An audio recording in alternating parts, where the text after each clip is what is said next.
سلام، ازيكم يا بنات؟ عاملين ايه؟ يا رب كلكم تبقوا بخير. فيديو النهارده عن اشهر 8 مرطبات كوريه انا جربتهم، وهل مناسبين للبشره الدهنيه والمختلطه، خاصه ان احنا داخلين على الصيف، وعلى الصيف احنا ما بنطقش بشرتنا نفسها، فيا ترى ندفع فيهم فلوس واحنا مطمنين، خاصه الاسعار اللي وصلت ليها دلوقتي المنتجات الكوريه. فيلا بينا نبتدي الفيديو ده وهنقول رايي الصريح. وعلى فكره البشرات الجافه في كده كام مرطب يعني بصراحه ما كانوش مناسبين لينا جدا كبشره دهنيه، فاعتقد ان هم هيبقوا تحفه معاكم. فيلا بينا نبتدي الفيديو، مش تعملوا لايك وطبعا تتابعوني على الانستجرام. يلا بينا نبتدي. وعايزه اقول لكم يا بنات اللي انا اكتشفت لكم حته مرطب كوري سعره حكايه مقابل الافكت بتاعه. خليكم معايا لاخر الفيديو ويلا نبتدي باول مرطب معانا. واول مرطب معانا هيبقى من كوزريكس، لان كوزريكس لوحدها معايا منها 3 مرطبات، لان كوزريكس من البراندات المشهوره جدا الحلوه جدا، الافكت بتاعها خطير، وكمان تعتبر طبيه لان هي بتخاطب البشرات الحساسه، ما بيبقاش فيها اي عطور، فبجد بتبقى كانها علاج. فاول واحد معانا من كوزريكس هو السنتيلا بيلمش كريم من كوزريكس ده. الكريم ده على قد ما هو صغير، هو حجمه يا بنات استنوا هقول لكم هو حجمه قد، هو حجمه 30 مللي. هو غالي شويه على حجمه، لكن بصراحه هو افكتيف جدا ومخصوص لحالات معينه. يعني امتى تشتري الكريم ده وتدفعي فيه فلوس؟ تشتري الكريم ده لو انت عندك مناطق حمراء في وشك، او انت من البشرات الحساسه قوي. لو انت من البشرات الحساسه قوي اللي بتعمل حمار من اي حاجه، بتلتهب من اي حاجه، دايما بشرتك بتعمل اريتيشن، عندك حاجز البشره متضرر، تشتري الكريم ده وانت بتدفعي فيه كده كل ربع جنيه تبقي مبسوطه وعارفه انك هتاخدي نتيجه مرضيه جدا. هو الملمس بتاعه تقيل طبعا زي ما قلت لكم، هو انا مخلصاه، بس هو الملمس بتاعه تقيل شويه يعني، مش من اللي هو بتحطيه بيختفي من على البشره، لا بيحتاج شويه دم. وده علشان زي ما بقول لكم كده، لان هو عايز البشرات الحساسه وعايز يعمل طبقه، مش طبعا مش بيعمل طبقه بيضاء، لكن هو بيعمل طبقه ترطيب عاليه جدا عشان يحمي البشره المتضرره دي، وكمان يساعدها على بناء حاجز البشره. فهو خطير خطير خطير لو انت بشرتك متضرره. تاني مرطب معايا من كوزريكس انا بعتبره من افضل المرطبات اللي انا جربتها في حياتي كبشره دهنيه في الصيف ومختلطه في الشتاء، وهو المرطب بتاع كوزريكس اللي هو الاويل فري الترا لوشن. تمام. المرطب ده انا مخلصه منه، اللي متابعني من زمان انا مخلصه منه تقريبا 3 ازاز يا جماعه. خطير، حجمه 100 مللي. سعره طبعا زي كل حاجات كوزريكس مش رخيص، لكن يا جماعه على قد ما هو خفيف، هو لوشن فعليا، لوشن خالص. تمام. على قد ما هو خفيف جدا الا ان ترطيبه عميق جدا جدا، بيدي ملمس فيلفد على البشره، مش بيدي جلو بقى كده، لا بيدي ملمس ولا مات ولا جلوي، ملمس فيلفد على البشره كده، خفيف بجد، وفي نفس الوقت ترطيبه عميق، بيخش كده في اعماق البشره، ما بتحسيش بيه، ما بيعرقش البشره، وبجد وتحت الميك اب تحفه بجد، حلو قوي قوي قوي قوي. وناس كتير جدا قالت ان هو بيحسن لها كمان ملمس البشره. انا ما حسيتش قوي موضوع تحسين ملمس البشره ده، تمام، لكن انا كترطيب بشره دهنيه كان خطير بالنسبه لي بصراحه. واهم حاجه انه ما بيطلعليش حبوب، مع ان في بعض الناس ودول قليلين قوي، بس احب برضو انوه ان في بعض الناس اللي وشها يا جماعه، واللي خدت بالي منه ان الناس اللي قالت كده الناس اللي وشها اوريدي بيعرق في الصيف ميه. البشرات الدهنيه اللي بتعرق في الصيف وشها كده بيطلع ميه مع الميك اب مع الحاجات دي، في 2 بالظبط قالوا لي انه طلع معاهم حبوب. فانت لو نوع بشرتك اللي بيطلع ميه مع العرق وكده، تمام، فمش دهون بيطلع ميه اكتر، فالنوع ده ممكن ما يبقاش حلو معاكي، عشان برضو ابقى نوهت على الموضوع ده. غير كده انا كل الفيدباك اللي جالي عن اللوشن دوت او المرطب ده كانت رائعه، يستحق فلوسه وخطير. وتالت مرطب معايا من كوزريكس مش محتاجه اتكلم، اكيد انتوا عارفين طبعا، حياه قلبي بجد يا جماعه، انا برضو بحبه قوي قوي، خاصه بقى في الصيف. يعني يمكن مثلا اللوشن انا كنت بحبه في الصيف والشتاء، بس في الشتاء اكتر. ده في الصيف يا جماعه حوار. يعني انا لو هلخص الادفانس سنيل من كوزريكس، تمام، ثانيه واحده، يعني انتوا شايفين طبعا، انتوا عارفين الملمس بتاعه عامل ازاي. بصوا يا جماعه، شايفين الجلو؟ الادفانس سنيل من كوزريكس، طبعا عايزه اقول لكم ان دي تالت علبه مني للادفانس سنيل من كوزريكس. طبعا كل منتجات كوسريكس ما فيهاش اي روايح، لو انت بشره متضرره، لو انت بشره بيحصل لها اي ريتيشن من الكحول او الحاجات دي، طمني خالص لمنتجات كوسريكس. تمام. اول حاجه حجمه حلو، حجمه 100 جرام زي بالظبط اللي فات، حجمه حلو جدا زي ما انتم شايفين.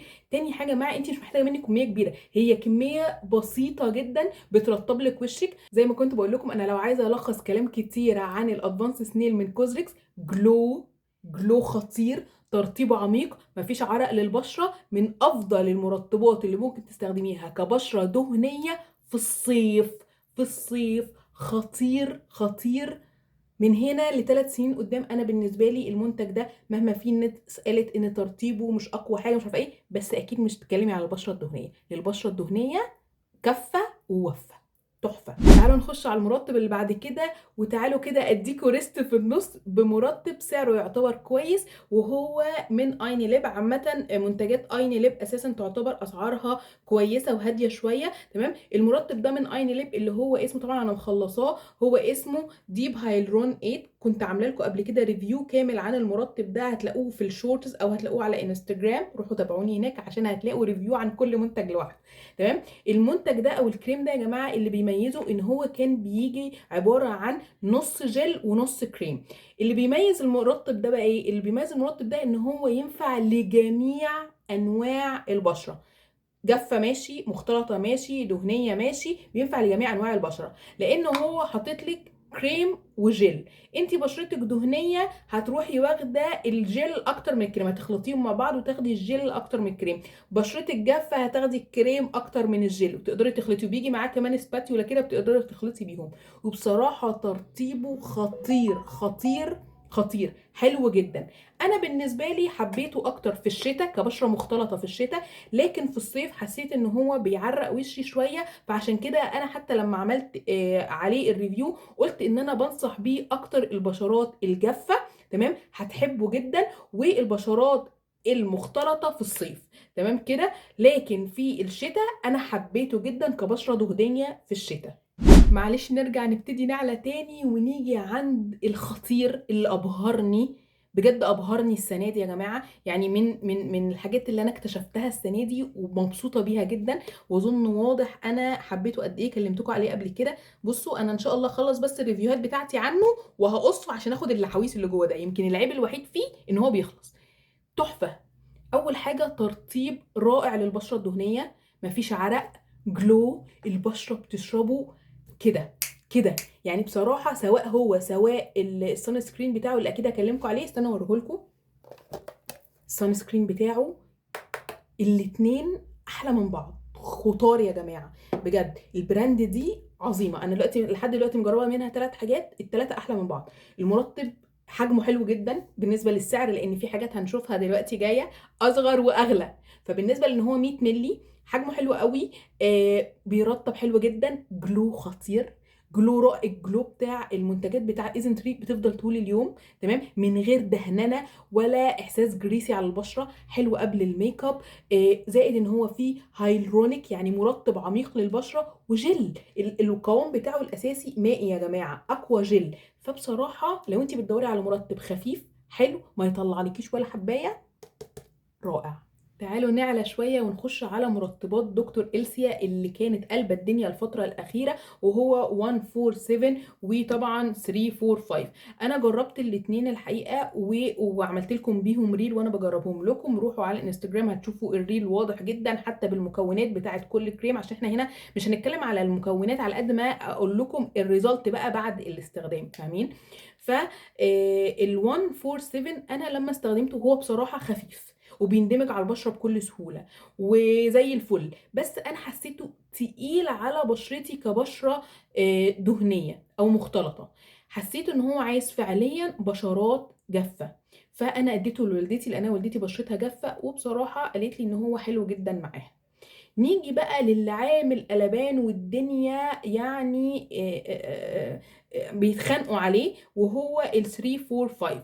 انا بصراحه من الناس اللي عجبها جدا الكريم ده وقررته تاني. تمام. ويعني اشهد له ان هو حلو جدا، لكن نيجي عند الحته اللي عليها خلاف كبير جدا، وهو ان الناس بتقول ان هو بيعالج لها الحبوب وبيخفي الحبوب، وفيديوهات كتيره قبل وبعد ومش عارفه ايه، وناس كتير قالت لا ده بيزود الحبوب وبيبهدل الدنيا اكتر. طب ايه الحقيقه؟ انا يا جماعه من تجربتي مع هذا الكريم وان انا قررته تاني، اول حاجه الكريم ده ترطيبه حلو جدا، خفيف جدا جدا، الجلو بتاعه رائع بجد خطير. تمام. لكن انا بالنسبه لي هو مش بيعالج الحبوب اللي موجوده. يعني انت لو عندك، وخاصه الحبوب الصديديه، يعني انت لو عندك حبوب صديديه كبيره هو مش بيعالجها، بالعكس هو ممكن يزودها. لكن هو بيعمل ايه؟ انا بالنسبه لي هو بيقوي حاجز البشره. يعني انت اوريدي بشرتك من البشرات اللي بتتعرض دايما لان حاجز بشرتها بيتدمر بسهوله. انت في الوقت اللي بشرتك تكون فيه كويسه مثلا ابتدي استخدميه، هيقوي حاجز البشره. فاهمين؟ مش تكون بشرتك اوريدي مليانه دمامل ومليانه حاجات وتيجي تستخدميه، لا مش هيساعدك في الوقت ده، ممكن يبوظ الدنيا. لكن تستخدميه في الفتره اللي بشرتك الحمد لله فيها هاديه، ابتدي بقى قوي حاجز بشرتك علشان يقلل ظهور الحبوب. يعني هو بيساعدك ان يقلل بعد كده، بعد ما تستخدميه، ان الحبوب تقل وما تظهرلكيش بسهوله، بيقوي حاجز البشره. وكمان لو انت عندك حمار في بشرتك او اللي هي الحبوب اللي بتبقى محمره من غير راس ودمامل، دي برضو ممكن يقللها. غير كده يا جماعه هو ممكن يعمل لك العكس. دي تجربتي معاه، حبيته جدا فعلا، بيقوي حاجز البشره، ترطيبه حلو قوي. لكن اللي في ناس كتير ما بتحبوش فيه ان هو زي ما انا كنت لسه بقول لكم، هو حجمه 50 مللي يا جماعه. يعني مثلا نص حجم ده، تمام، ونص حجم ده، تمام، يعني ده 100 مللي وده 100 مللي، تمام، ده 50 مللي واغلى من ايزنتري وتقريبا بنفس سعر الكوزريكس. فانت اللي هتختاري انت محتاجه ايه. بس طبعا بس دول ما لهمش علاقه بتقويه حاجز البشره، ده بيشتغل على تقويه حاجز البشره، فانت لازم تشوفي انت محتاجه ايه وهتدفعي فلوسك في ايه. لكن الحقيقه ان كلهم مناسبين للبشره الدهنيه والمختلطه في الصيف. نيجي بقى للمرطب اللي انا اكتشفته عن قريب، وبجد يا جماعه خطير سعرا وموضوعا وباكجينج وكل حاجه بجد. وهو من براند اسمها جريس داي. البراند دي اكتشاف، حاجاتها اسعارها كويسه جدا، زي كده الاسعار بتاعه براند ايني ليب، ويمكن ارخص شويه كمان. بجد حلوه قوي. الحجم بتاعه 50 مللي نفس بالظبط الايني ليب، تمام، لكن سعره مناسب لحجمه. ده بقى كريم فيه بيبتايد، وبيشتغل على ايه بقى؟ الوايتنينج، تقويه حاجز البشره، وكمان على الرينكلز، كل الكلام ده بقى. وتعالوا شوفوا يا جماعه الكريم خفيف ازاي. هو عباره عن جل، والبيز بتاعه ووتر، البيز بتاعه ووتر. بصوا يا جماعه، انا خايفه يتدلق من كتر ما هو، انتوا مش متخيلين هو ازاي خفيف. انتوا شايفين؟ عامل زي الميه. انتوا شايفين؟ بيجي كده ويجي كده ويجي كده، انا خايفه بس يتدلق. رائع، رائع. بصوا هو رائع، انا مش قادره اقول كلام تاني. راح فين الكريم؟ بيدي بس لمعان وجلو وترطيب عميق. انا عايزه اقول لكم وبدون مبالغه ان الكريم ده يا جماعه بديل ده.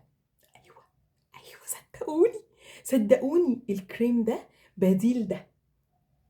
تحفه، تحفه. لو انتي بجد عاجبك الكوزريكس، جربتيه وحبيتيه جدا وعايزه بديل ارخص شويه في الوقت الحالي، جربي ده من جريس دي يا جماعه وهتدعي لي. رائع، وما بيطلعش حبوب، مرطب عميق للبشره طول اليوم، خطير، وما بيعرقش البشره على فكره. بجد عجبني قوي قوي قوي، وحاسه ان انا اكتشفت اكتشاف عظيم بجد.